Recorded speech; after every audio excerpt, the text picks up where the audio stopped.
Hello नमस्कार, जय हिंद साथियों। मैं अश्वनी कुमार एक बार फिर से आपका स्वागत करता हूं आपके अपने यूट्यूब चैनल डी के करियर क्लासेस में। तो कैसे हैं साथियों? तो जैसा कि साथियों अभी हम लोग चर्चा कर रहे थे किशोरावस्था के बारे में, यानी कि एडोलसेंस के बारे में।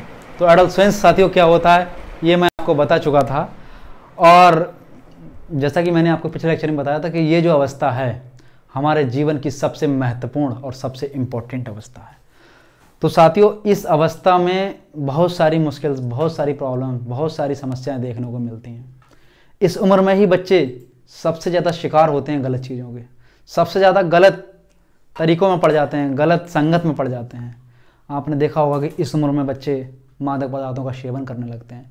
हाई स्कूल या 11th-12th में बच्चा पढ़ रहा है, स्कूल जाता है और स्कूल के बाहर आप देखते होंगे अक्सर कि वो मादक पदार्थों का सेवन करने लगता है।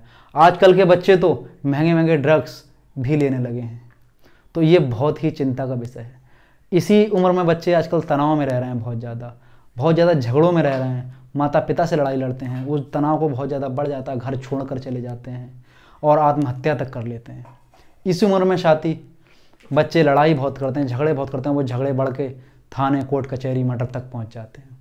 तो हमारी सबकी जिम्मेदारी कि इस उम्र में बच्चों को ध्यान रखें और उनका सहयोग करें ताकि बच्चे किसी भी गलत राह पर ना जा सकें, क्योंकि बच्चे हैं तो देश का कल है। अगर ये बच्चे सुरक्षित रहेंगे, बच्चे ठीक रहेंगे, तभी हमारे देश का भविष्य उज्जवल होगा और सब कुछ ठीक ठाक रहेगा। तो साथियों पिछले लेक्चर में हमने जहाँ तक पढ़ लिया था किशोरावस्था के सारे विशेषताएं क्या होती हैं, क्या क्या होता है। तो आज हम पढ़ेंगे किशोरावस्था को जो अलग अलग कथन दिए हैं, अलग अलग मनोवैज्ञानिकों ने अलग अलग परिभाषाएँ दी हैं, किसने किशोरावस्था को क्या कहा है, वो सब हम लोग पढ़ेंगे। और किशोरावस्था के क्या क्या नाम होते हैं वो आज हम पढ़ेंगे। और किशोरावस्था में क्या शारीरिक विकास होता है बच्चे का वो आज हम पढ़ेंगे। और किशोरावस्था में कैसी शिक्षा दी जानी चाहिए ताकि हमारे समाज के जो बच्चे हैं वो अच्छे से रहें, अच्छे से चलें। तो वही सारी चीज़ों पे आज हम प्रकाश डालते हैं। आइए साथियों चलते हैं कुछ कथन की ओर, कुछ परिभाषाओं की ओर कि इन लोगों ने क्या कहा है किशोरावस्था के लिए। तो साथियों ये जो परिभाषा है ये पेपरों में अक्सर पूछ ली जाती हैं। तो ये परिभाषाएँ बहुत अच्छी व फेमस परिभाषाएँ हैं। तो आप ध्यान से देखिएगा, इनको मैं बता रहा हूँ और कोशिश करिएगा कि यही याद हो जाए। रटने की ज़रूरत नहीं है, मैं कोशिश करूँगा कि आपको यहीं क्लियर करता चलूँ। कुछ एक ट्रिक भी बताऊँगा परिभाषाओं में, और बाकी आप इन परिभाषाओं को बार बार देखेंगे तो याद हो जाएंगी। और कुछ एक परिभाषा तो ऐसी हैं जो आपको वैसे ही याद होंगी। जैसे ये पहली परिभाषा है, ये इतनी फेमस परिभाषा है क्योंकि किशोर मनोविज्ञान के जनक ने दी है, एडोलसेंस के राइटर ने दी है, जो किशोर मनोविज्ञान में किशोरावस्था के लिए सबसे फेमस माने गए हैं, स्टैनले हॉल जी। तो पहली परिभाषा इन्हीं ने दी है। स्टैनले हॉल ने कहा है कि किशोरावस्था प्रबल दबाव, किशोरावस्था प्रबल दबाव, तनाव, तूफान एवं संघर्ष की अवस्था है। ये बात किसने कहा है साथियों? ये बात कही है आपकी स्टैनले हॉल जी ने। और यही परिभाषा सबसे ज़्यादा इंपॉर्टेंट है, अक्सर परीक्षाओं में पूछ ली जाती है, क्या पता कब कौन सी परीक्षा में ये परिभाषा आ जाए। तो स्टैनले हॉल जी ने क्या कहा है कि किशोरावस्था प्रबल दबाव व तनाव, तूफान एवं संघर्ष की अवस्था है, क्योंकि इसी स्टेज में सबसे ज़्यादा प्रेशर होता है, सबसे ज़्यादा टेंशन होती है, सबसे ज़्यादा तूफान और संघर्ष होता है इसी अवस्था में। इसीलिए इस अवस्था को स्टैनले हॉल जी ने दबाव, तनाव, तूफान और संघर्ष की अवस्था कहा गया है। अब दूसरी अवस्था वैलेंटाइन जी ने कहा है। वैलेंटाइन जी ने क्या कहा है इसको थोड़ा समझने की कोशिश करना। वैलेंटाइन जी ने कहा है कि किशोरावस्था घनिष्ठ एवं व्यक्तिगत मित्रता की अवस्था होती है। किशोरावस्था घनिष्ठ एवं व्यक्तिगत मित्रता की अवस्था होती है। अब आप जानते हो घनिष्ठ एवं व्यक्तिगत मित्रता जब हम लोगों की हो जाती है, बच्चों की हो जाती है, तो वो क्या करते हैं? वैलेंटाइन डे पे अपने दोस्तों को गिफ्ट देते हैं। गर्लफ्रेंड बॉयफ्रेंड को गिफ्ट देता है, बॉयफ्रेंड गर्लफ्रेंड को गिफ्ट देता है, एक दूसरे से मिलने जाते हैं, डेटिंग करते हैं। इसको अदर वे में मत ले जाना, मैं तुमको सिर्फ याद करने के लिए एक ट्रिक बताना चाह रहा हूँ। वैलेंटाइन डे मैंने वर्ड यहाँ पे क्यों यूज किया? क्योंकि ये जो परिभाषा है ये वैलेंटाइन डे महोदय ने दी है। वैलेंटाइन डे महोदय ने क्या कहा कि किशोरावस्था घनिष्ठ एवं व्यक्तिगत मित्रता की अवस्था होती है।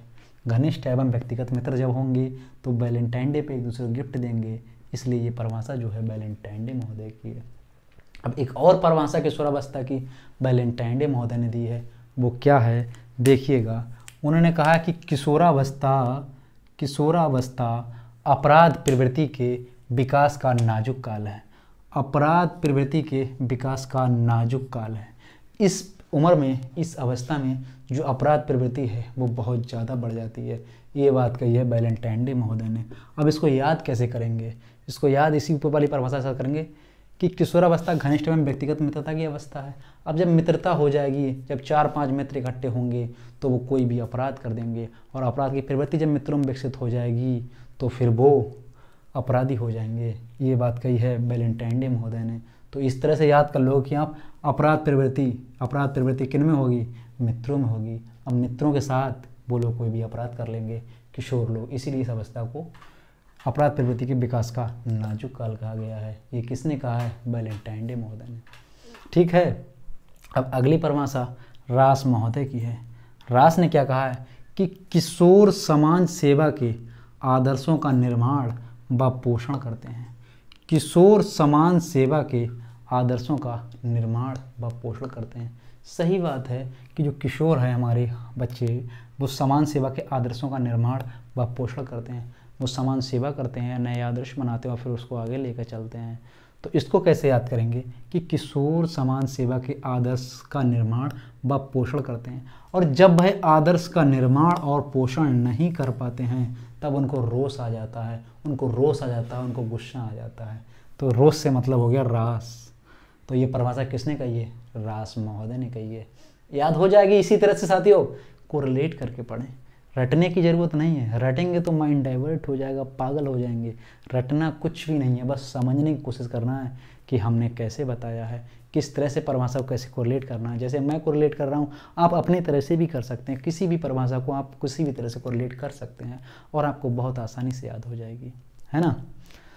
जैसे मैंने कहा किशोर समाज सेवा के आदर्शों का निर्माण व पोषण करते हैं, ये किसने कहा? रास महोदय ने। अब इसको हम टिक कैसे बना देंगे कि आदर्शों का निर्माण व पोषण नहीं कर पाते हैं तो उनको रोष आ जाता है, यानी कि रोष महत्व की ये परिभाषा है।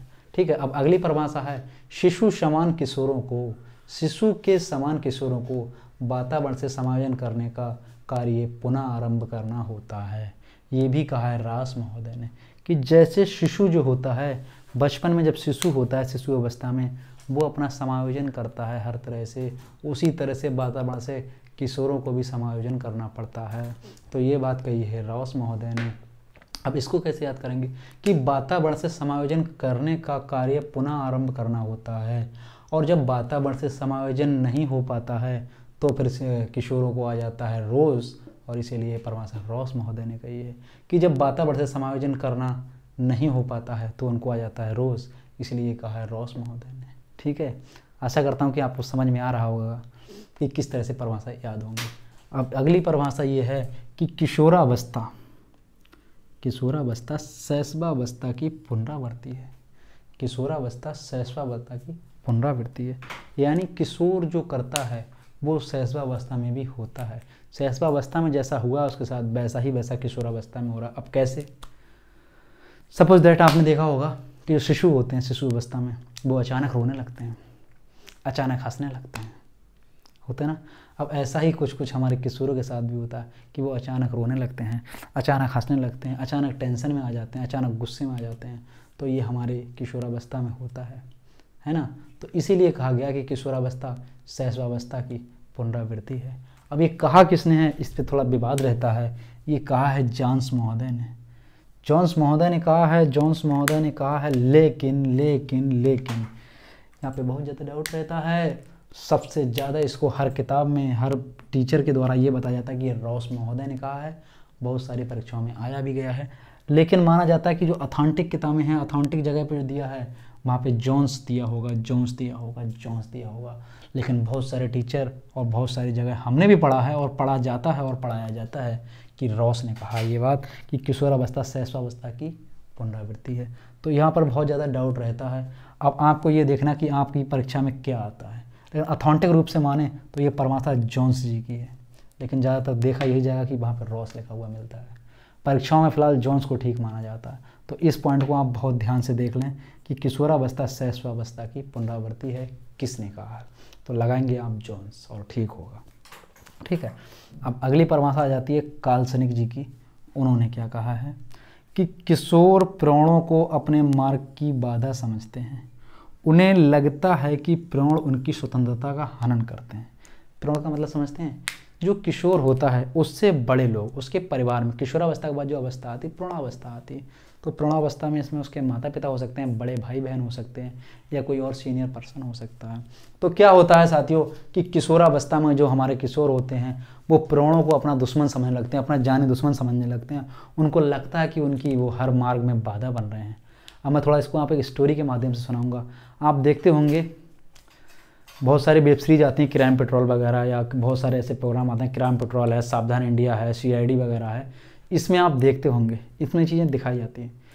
इन चीज़ों को मैं ये नहीं कर रहा हूँ आप देखो, ये चीज़ें देखना भी मत, क्योंकि जैसा आप देखते हैं, जैसे विचार आप ज़्यादातर अपने मन में लाते हैं, आप वैसे ही बन जाते हैं। तो इन चीज़ों को देखना नहीं है आपको, मैं बता रहा हूँ उनमें ये चीज़ दिखाई जाती है, और ये वास्तविक घटनाओं पर आधारित ये प्रोग्राम होते हैं। तो वहाँ का मैं आपको वाक़या बताता हूँ। सावधान इंडिया जिन्हें क्राइम पेट्रोल में एक बार आ रहा था, मैंने देखा था। तो उसमें क्या था, एक लड़की होती है, ठीक है, एक किशोरी होती है, तो उसको किसी अदर कास्ट के लड़के से प्यार हो जाता है, अदर कास्ट के लड़के से प्यार हो जाता है। मैं मतलब इसको क्या आप किसी और वे में मत लेना, मैं अदर कास्ट पे वगैरह के खिलाफ नहीं हूँ, लेकिन मैं कुछ आपको जो समझाना चाह रहा हूँ उसको समझने की कोशिश करना कि ये इस परिभाषा से मैं क्यों आपको कनेक्ट करना चाह रहा हूँ। तो वो जो बालिका होती है या जो किशोरी होती है उसको अदर कास्ट के लड़के से प्यार हो जाता है और वो उसको पसंद करने लगती है। वो अपने घर वालों से बात करती है कि मम्मी पापा मुझे उस लड़के से शादी करनी है। तो उसके मम्मी पापा पहले तो मना करते हैं, फिर उसके मम्मी पापा मान जाते हैं कि चलो बेटा ठीक है, अगर तुमको लड़का पसंद है तो हम बात करते हैं। तो उसके मम्मी पापा उस लड़के को देखते हैं, अब बात करते हैं उसके परिवार से, लेकिन वो लड़का गलत होता है, उसके मम्मी पापा को पसंद नहीं आता है। तो उसके मम्मी पापा क्या करते हैं, लड़की के मना कर देते हैं कि बेटा नहीं, आप ये शादी नहीं कर सकते हैं, हम आपकी शादी वहाँ से नहीं करेंगे। तो फिर क्या होता है, लड़की को गुस्सा आ जाता है, कोई बात नहीं, मम्मी पापा उसके मना कर देते हैं। अब वो लड़की उस लड़के से मिलकर एक प्लानिंग करती है। प्लानिंग क्या करती है, वो दोनों लोग मिलकर और उस लड़की के माता पिता का ही मर्डर कर देते हैं, उनको ख़त्म कर देते हैं। अब आप सोचिए कि जिन माता पिता ने बच्चों को जन्म दिया, पढ़ाया लिखाया, इतना बड़ा किया, और उन बच्चों की सोच कितनी गिर गई कि वो अपने किसी लड़के की खातिर या कोई लड़का किसी लड़के की खातिर अपने माता पिता का कत्ल कर सकता है। ये सोचिए, ये हमारे समाज की दशा है। ये मैं कोई अपने पास ही नहीं बना रहा हूँ, ये सच्चाई है, ये आजकल हो रहा है और आप भी ये लोग कहीं ना कहीं देखते होंगे। तो इसीलिए मैंने ये कहा कि वो अपने माता पिता को उनको दुश्मन मानने लगते हैं और यहाँ तक कि वो उनका कत्ल तक कर देते हैं, कत्ल तक कर देते हैं। तो कत्ल से मतलब हो गया काल्पनिक जी, यानी वो अपने जो प्रण है उनको अपनी मार का बादल समझते हैं और उनको स्वतंत्रता का उनको लगता है कि वो हनन कर रहे हैं। फिर क्या होता है, वो लोग उनका कत्ल तक कर देते हैं, कत्ल तक कर देते हैं। कत्ल तक का मतलब है, ये बात कही है काल्पनिक महोदय ने। I hope you understand this, कि मैंने अभी आपको क्या समझाने की कोशिश की थी। ठीक है, अब अगली परिभाषा पे हम लोग आते हैं, जो कि स्किनर जी की परिभाषा है। ये भी बहुत इंपॉर्टेंट परिभाषा है। उन्होंने क्या कहा है साथियों, उन्होंने कहा है कि किशोरावस्था में किशोर बालक को निर्णय लेने का अनुभव नहीं होता है। बिल्कुल सही बात, कि उन्होंने कहा कि किशोरावस्था में किशोर को निर्णय लेने का अनुभव नहीं होता है। अब कैसे, मान लिया मार्केट में हम गए अपने मित्रों के साथ, अब हमको कोई कपड़े लेने हैं, मॉल से शॉपिंग करनी है, अब साथ में 4-6 मित्र गए, अब हमको कोई कपड़ा पसंद नहीं आ रहा है तो अपने मित्र से हम हेल्प लेते हैं कि भाई यार मुझ पे कौन सी टी-शर्ट अच्छी लगेगी या मुझ पे कौन सा कपड़ा अच्छा लगेगा। तो उसको अनुभव नहीं होता है, वो खुद निर्णय नहीं ले पाता है कि क्या सही है क्या गलत है।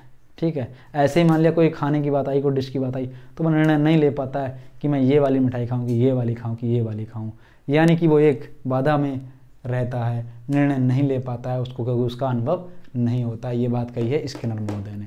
क्या कहा है कि किशोरावस्था में किशोर बालक को निर्णय लेने का अनुभव नहीं होता। ये किसने कहा, ये बात कही स्किनर महोदय ने। अब एक और बहुत इंपॉर्टेंट परिभाषा जो क्रो एंड क्रो जी की परिभाषा है, उन्होंने क्या कहा है कि किशोर ही वर्तमान की शक्ति एवं भविष्य की आशा है। कितनी अच्छी परिभाषा है, लगभग सारे अर्थ इस परिभाषा में प्रकट हो गए कि किशोर ही वर्तमान की शक्ति। बिल्कुल सही बात है यार, किशोर ही तो हैं, और किशोर के बाद फिर हम प्रौढ़ावस्था में आ जाते हैं, युवावस्था में आ जाते हैं। तो यही तो हमारे देश का भविष्य है, यही तो हमारी यूथ पावर है, और इसको अगर हम सही जगह नहीं लगाएंगे तो फिर समझ सकते हैं आप क्या हो सकता है। तो ये जो यूथ पावर है, यंग जनरेशन है, एडोलसेंस है, जो हमारे यहाँ के बच्चे हैं, तो इनको अपनी पावर को पहचानना चाहिए कि ये वास्तव में क्या है इनकी पावर। तो यही बात क्रो एंड क्रो जी ने कही है कि किशोर ही वर्तमान की शक्ति एवं भविष्य की आशा है, एवं भविष्य की आशा है। ये किसने कहा, क्रो एंड क्रो जी ने। बिल्कुल यार, भविष्य आप ही लोगों पे तो टिका हुआ है, आप ही तो भविष्य की आशा हैं। तो यही बात इन्होंने कहा है कि किशोर ही वर्तमान की शक्ति एवं भविष्य की आशा है। बहुत अच्छी परिभाषा मुझे लगती है ये, मैं आई रियली अप्रिशिएट दिम कि ये परिभाषा मुझे खुद बहुत पसंद है। अब अगली परिभाषा क्या है, BN झा एक इंडियन मनोवैज्ञानिक हैं, इन्होंने क्या कहा है कि किशोरावस्था में बुद्धि का विकास तीव्रतम होता है। बिल्कुल सही बात है, बुद्धि का जो विकास होता है वो तीव्रतम होता है। पहले क्या देखा था हम लोगों ने कि जो बुद्धि का विकास सबसे तीव्र होता है और या शरीर का विकास तीव्र होता है वो कहाँ होता था, हमारा शिशु अवस्था में। बाल्यावस्था में थोड़ा हल्का हो जाता है शरीर का विकास और मानसिक विकास, लेकिन जब किशोरावस्था आती है तो फिर से इसमें थोड़ा शारीरिक विकास भी होता है और बुद्धि का जो विकास होता है वो अपनी परिपक्व अवस्था की ओर होता है, यानी कि सबसे तीव्र गति से इसमें बुद्धि का विकास होता है। ये किसने कहा है, ये बात कही है BN झा जी ने। तो ये साथियों, मित्रों, मेरे दोस्तों, ये थी कुछ मुख्य परिभाषाएं जो अक्सर पेपरों में पूछ ली जाती हैं। अब इनके अलावा कुछ परिभाषाएं जो इंपॉर्टेंट नहीं है वो मैंने नहीं बताई, जो परीक्षा में आती हैं वो बता दी आपको, मेन जो सबसे ज़्यादा जरूरी थी। अब ये कुछ नाम हैं जिन नामों से और किशोरावस्था को जाना जाता है। क्या क्या नाम हैं जो किशोरावस्था के नाम हैं वो मैं आपको बताऊंगा कि किशोरावस्था को किस किस नामों से जाना जाता है। साथियों, ये किशोरावस्था जो हम पढ़ रहे हैं ये अपने आप में कोई टॉपिक नहीं है, ये अपने आप में एक मुद्दा है सोचने का, समझने का, गहन अध्ययन करने का कि क्या क्या दिक्कतें हैं हमारे समाज में, हमारे युवा वर्ग के साथ, हमारे किशोरों के साथ। तो इस चीज़ पे आप लोग भी थोड़ा सोचिएगा और विचार कीजिएगा और अपने आसपास आप देखिएगा कि आपके आसपास तो ऐसे कोई बच्चे परेशान नहीं है, कोई उनकी प्रॉब्लम तो नहीं वो सामना कर रहे हैं जिनकी वजह से वो तनाव का शिकार बन रहे हैं या कोई गलत कदम उठा रहे हैं। तो साथियों, कोई भी किशोर का भविष्य खराब नहीं होना चाहिए। ये सब आपकी भी जिम्मेदारी है, क्योंकि आप भी सब भविष्य के एक टीचर हैं और आपकी जिम्मेदारी बनती है कि आप भी अपने समाज को दूषित होने से बचाएं। ठीक है, तो अगले आते हैं कुछ नाम इसके, देखते हैं क्या क्या नाम हैं। इसको कहा गया है जीवन का सबसे कठिन काल। किशोरावस्था को क्यों कहा गया, वास्तव में कहा गया है इसलिए क्योंकि वास्तव में होता है जीवन का सबसे कठिन काल। सबसे कठिन काल कैसे होता है, मान लिया पड़ोस में शर्मा जी का बच्चा है, अब वो टॉपर है, अब पिताजी को यहाँ टेंशन है कि भाई तू क्यों नहीं टॉपर बन सकता है, तो उस पर प्रेशर डालते हैं पापा की, क्योंकि तुझको भी इस बार हाई स्कूल टॉप करना है, तुझको भी इस बार इंटर टॉप करना है। एक तो ये कठिनता की बात होगी, और भी बहुत सारे चैलेंजेस इस उम्र में देखने को मिलते हैं। तो इसीलिए इस उम्र को कहा गया है जीवन का सबसे कठिन काल। किसको कहा गया है, किशोरावस्था को। अब इसी का दूसरा नाम है आंधी तूफान की अवस्था। आंधी तूफान की अवस्था, हमेशा बिल्कुल एकदम आंधी तूफान की तरह बच्चा रहता है, कुछ भी करने को तैयार, वो कुछ भी कर सकेगा कि मैं हूँ, मेरे सामने कोई भी मेरे बराबर का नहीं है। तो इस अवस्था में ये हमेशा ऐसा चलता रहता है, इसलिए इस अवस्था को कहा गया है आंधी और तूफान की अवस्था। और इसी अवस्था को कहा गया है झंझावट की अवस्था। हर समय किसी न किसी उलझन, किसी न किसी झंझावट में, किसी न किसी परेशानी में लगा रहता है, कहीं ना कहीं झंझलाया रहता है हमेशा, इसलिए इस अवस्था को कहा गया है झंझावट की अवस्था। और इसी अवस्था को साथियों कहा गया है तनाव संघर्ष की अवस्था। जैसा कि उन्होंने स्टैनले हॉल जी ने कहा है कि दबाव, तनाव, तूफान और संघर्ष की अवस्था है। वास्तव में है, इस उम्र में ही सारी प्रॉब्लम फेस करना बच्चा सीखता है, सारे संघर्ष इस उम्र में सीखता है, और जो इन सारी चीज़ों से फेस कर गया तो फिर वही बन जाता है हीरो। तो इस उम्र को इसलिए कहा गया तनाव संघर्ष की अवस्था। इसी को कहा गया है समस्याओं की आयु। समस्याओं की आयु भी इसीलिए कहा गया है, किसी उम्र में ही, इसी उम्र में ही सबसे ज़्यादा समस्याएं करना बच्चा सीखता है, सबसे ज़्यादा परिश्रम करना सीखता है। और इस उम्र में जो बच्चे ने समस्याएं झेलनी, समस्याएं झेलना सीख गया कि कैसे मैं इन समस्याओं से निपटूं, तो वही बच्चा आगे चल के कामयाब बन जाता है। इसलिए इस उम्र को भी कहा गया है समस्याओं की आयु, क्योंकि इस उम्र में ही सारी समस्याएं देखने को मिलती हैं। चाहे वो हमारी वित्तीय समस्या हो, चाहे वो हमारी नौकरी की समस्या हो, चाहे वो हमारी पढ़ाई लिखाई की समस्या हो, चाहे वो हमारे करियर को लेकर समस्या हो, चाहे वो हमारी गर्लफ्रेंड बॉयफ्रेंड की समस्या हो, चाहे हमारी वो कोई निजी समस्या हो, चाहे हमारे पेरेंट्स की समस्या हो, चाहे हमारे परिवार की समस्या हो, कोई भी समस्या हो, सारी समस्याओं को अब समाधान यहीं इसी उम्र में देखने को मिलती हैं। इसलिए इस उम्र को कहा गया है समस्याओं की आयु। समस्याओं की आयु, समझ रहे हैं ना आप लोग। और इन सारी चीज़ों की समस्याओं की वजह से वो छात्र जो है, वो किशोर जो है, वो बालक जो है हमारा, वो हर समय बेचारा किसी न किसी उलझन में लगा रहता है, किसी न किसी प्रॉब्लम में लगा रहता है। इसलिए इस उम्र को उलझन की अवस्था भी कहा गया है। और साथ ही इसी उम्र का अगला नाम है तीव्र विकास की अवस्था। तीव्र विकास की अवस्था, तो इस उम्र में साथियों शरीर का जो विकास है वो बहुत तीव्र गति से होता है, चाहे बालक हो चाहे बालिका। सबसे ज़्यादा तीव्र विकास होता है शुरुआत में शिशु अवस्था में, उसके बाद में बालक अवस्था में वो थोड़ा धीरे हो जाता है, परिपक्वता लाता है थोड़ा शरीर में। लेकिन उसके बाद जैसे ही वो किशोर अवस्था में आया, उसके जो शरीर का विकास है वो बहुत तीव्र गति से होता है। जैसे हमने पिछले बार लेक्चर में बताया था कि उसका चौमुखी विकास होता है इस अवस्था में बहुत तीव्र गति से, चाहे उसका मानसिक विकास हो, चाहे शारीरिक विकास हो, चाहे सामाजिक विकास हो, चाहे संवेगात्मक विकास हो, सारे विकास बहुत तीव्र गति से होते हैं इस अवस्था में। और इस अवस्था को कहा गया परिवर्तन की अवस्था। इस उम्र में ही बहुत सारे परिवर्तन देखने को मिलते हैं, चाहे शारीरिक परिवर्तन हो, चाहे मानसिक परिवर्तन हो, चाहे संवेगात्मक परिवर्तन हो, वो सारे देखने को मिलते हैं इस उम्र में। इसलिए इस उम्र को कहा गया है परिवर्तन की अवस्था। आप देखते होंगे कि जो मैंने बताया था पिछले लेक्चर में भी कि किशोरों की आवाज़ भारी और कर्कश हो जाती है, किशोरी की आवाज़ मधुर और शीतल और अच्छी हो जाती है। इसमें आपने देखा होगा कि जो लड़के हैं उनकी दाढ़ी मूछें निकलना शुरू हो जाती हैं, कंधे चौड़े हो जाते हैं। लड़कियों का भी आप देखते होंगे कि उनमें भी बहुत सारे करैक्टर ऐसे हैं जो सामने उभर आ जाते हैं। तो इसलिए इस अवस्था को परिवर्तन की अवस्था कहा गया है। अब इसके बाद ही इसको जीवन का सबसे कठिन काल, सॉरी वो मैंने ऊपर बता दिया, जीवन का सबसे कठिन काल भी कहा गया है। ये किसने कहा है? ये किलपैट्रिक जी ने कहा है। अब इसको कैसे याद करेंगे? जीवन का सबसे कठिन काल इसको किलपैट्रिक जी ने कहा है। इसका मतलब है जीवन का सबसे कठिन काल, यानी कि मारने वाला काल, किल करने वाला काल, सबसे कठिन काल किसने कहा है? किलपैट्रिक जी ने कहा। तो हम इसको याद किस तरह से कर लेंगे कि किल करने का काल, मारने का काल या सबसे कठिन काल कौन सा काल है? तो उस काल को कहते हैं किशोरावस्था। तो इसलिए इसको कहा गया जीवन का सबसे कठिन काल। किसने कहा? इसको कहा है किलपैट्रिक जी ने। ठीक है, इसको याद रखना है। अब अगली इसके और भी कुछ नाम हैं। इस उम्र को ही कहा गया आवास्तविकताओं की आयु। वास्तविकताओं की आयु क्यों कहा गया है? क्योंकि जो वास्तविकता होती है किशोर उसमें नहीं जीता है, वो अवास्तविकताओं में जीता है, झूठे ख्वाब देखता है, ख्याली पुलाव पकाता है, दिवा स्वप्न देखता है, तो उन सारी चीज़ों में वो जीता है। इसलिए इस उम्र को कहा गया है अवास्तविकताओं की आयु। ठीक है, अगला नाम इसमें कहा गया है कि तार्किक चिंतन की अवस्था। इस उम्र में जो किशोर होता है वो तार्किक चिंतन करने लगता है, मूढ़ चिंतन करने लगता है, लॉजिकल चिंतन करने लगता है। इसलिए इस उम्र को कहा गया है तार्किक चिंतन की अवस्था।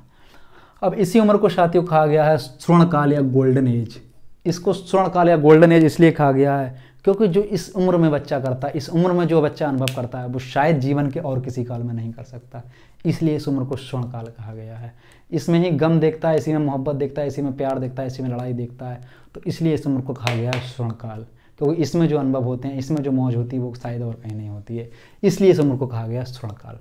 अब इसी के बाद आता है बसंत ऋतु की अवस्था। इसको बसंत ऋतु क्यों कहा गया है? वैसे तो कायदे में बसंत ऋतु जो आती है वो फरवरी मार्च के समय आती है, होली के समय आती है बसंत ऋतु। लेकिन इस उम्र को, किशोरावस्था को बसंत ऋतु क्यों कहा गया है? इस उम्र को बसंत ऋतु इसीलिए कहा गया क्योंकि इस उम्र में जो किशोर और किशोरियाँ, जो बालक और बालिकाएँ होते हैं, वो पड़ जाते हैं प्यार वगैरह के चक्कर में।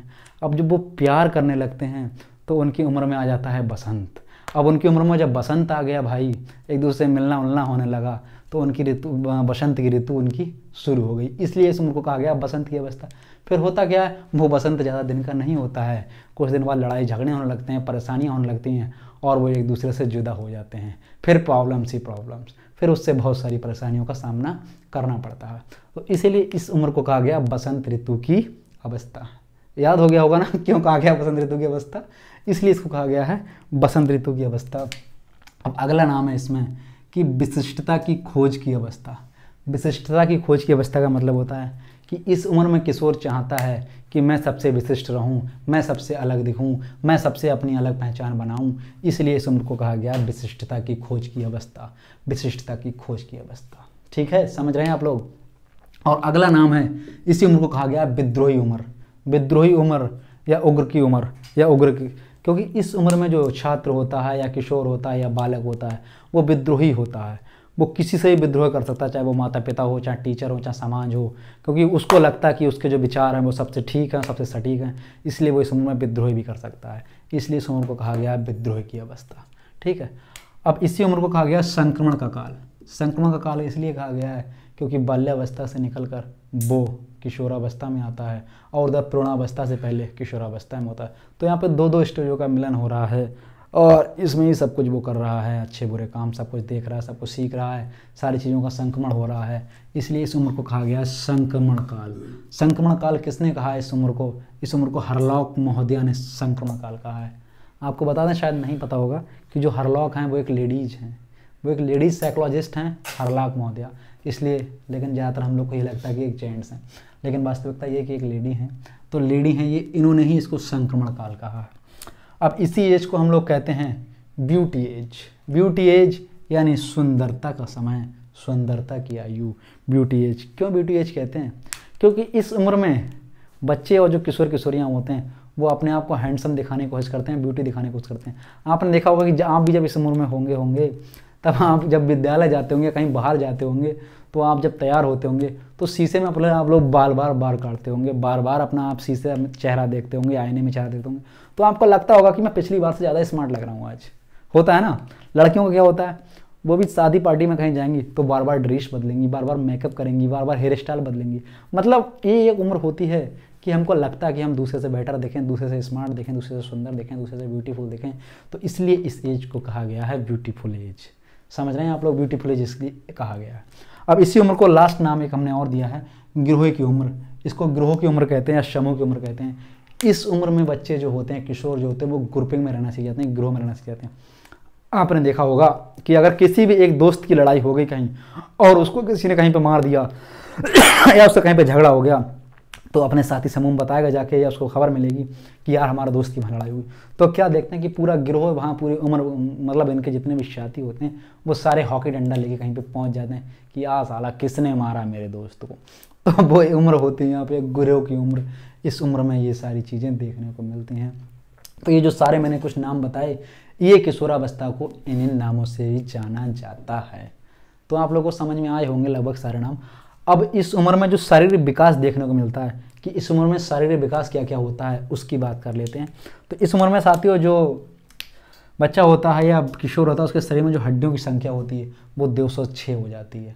आपने शिशु अवस्था में पढ़ी थी कि 270 हड्डियाँ या मांसपेशियाँ होती हैं, उसके बाद आपने पढ़ी 370 हो जाती हैं बाल्यावस्था में, और उसके बाद ये 206 हो जाती हैं। आप सोचते होंगे यार ये कम कैसे हो जाती हैं?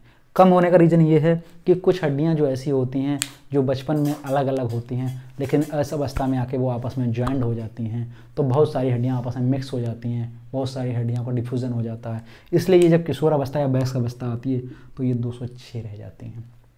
अब इस उम्र में जो मस्तिष्क होता है वो लगभग ज़्यादातर डेवलप हो चुका होता है, और मस्तिष्क का जो भार होता है वो 350 से 1400 ग्राम हो जाता है। 350 से लेकर 1400 ग्राम इसमें मस्तिष्क का भार हो जाता है।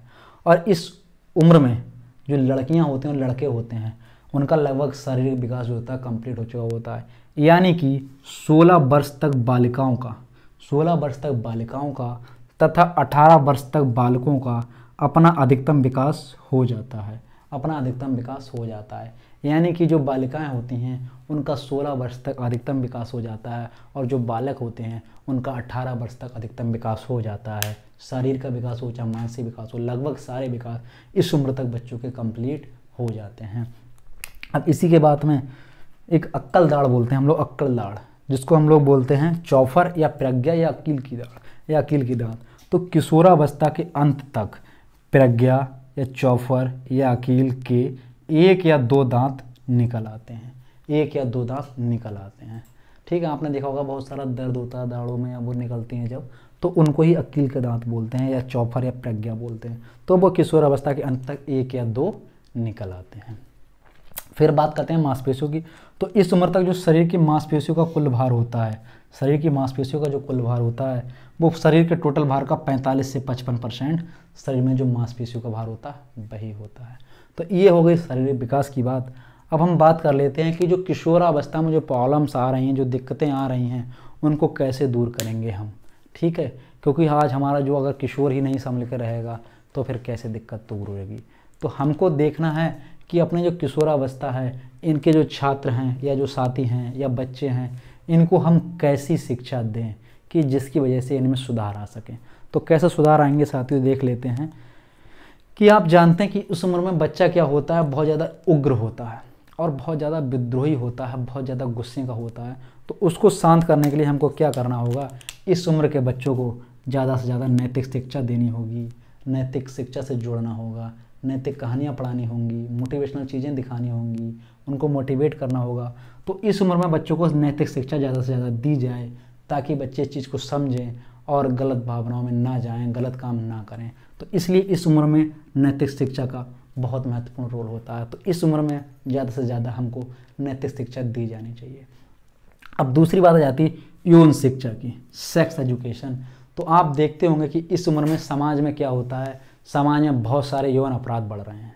बहुत सारे आप देखते होंगे कहीं रेप हो रहा है, कहीं बलात्कार हो रहा है, कहीं कुछ हो रहा है, कहीं कुछ हो रहा है। तो समाज में बहुत सारे यौन अपराध बढ़ रहे हैं। और क्या हो रहा है, बहुत सारी यौन बीमारियां बढ़ रही हैं। ये क्यों बढ़ रही हैं? क्योंकि जानकारी के अभाव में, बच्चों को जानकारी नहीं है, समाज को जानकारी नहीं है। तो हमको अपने सिलेबस में और समाज में यौन शिक्षा को बढ़ावा देना चाहिए। तो जिससे क्या, यौन अपराधों में भी कमी आएगी, और जो यौन रोग हैं जो जाने अनजाने में लोगों को हो जाते हैं, बच्चों को जानकारियाँ नहीं हैं, तो वो कैसे दूर होंगे। तो इसके लिए यहाँ पर हमें यौन शिक्षा लागू करनी चाहिए, ताकि यौन अपराध और यौन रोगों में हम लोग रुकावट कर सकें या कमी ला सकें। इसलिए यहाँ पर हमको यौन शिक्षा को बढ़ावा देना चाहिए। और तीसरा आ जाता है तार्किक या अमूर्त शिक्षा। तार्किक या अमूर्त शिक्षा का मतलब होता है लॉजिकल एजुकेशन।